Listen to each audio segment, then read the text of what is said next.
Plastic বোতলের জল খেলে কি সমস্যা ও রোগ দেখা দিচ্ছে? মানব সভ্যতার উন্নতির সঙ্গে সঙ্গে আমরা সুবিধার সন্ধান করেছি। পানীয় জলের ক্ষেত্রে সেই সুবিধা এনে দিয়েছে প্লাস্টিক বোতল। এখন রাস্তা, অফিস, স্কুল, ট্রেন বা বিমানে সব জায়গায় আমরা প্লাস্টিক বোতলে জল পান করি।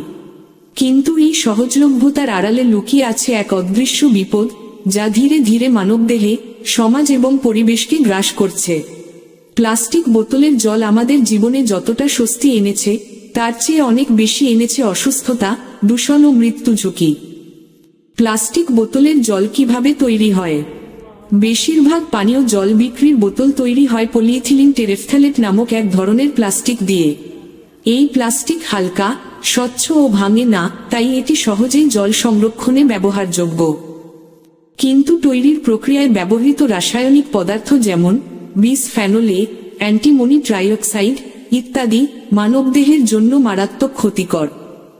এগুলো মূলত প্লাস্টিককে নমনীয় ও টেকসই করতে ব্যবহৃত হয়।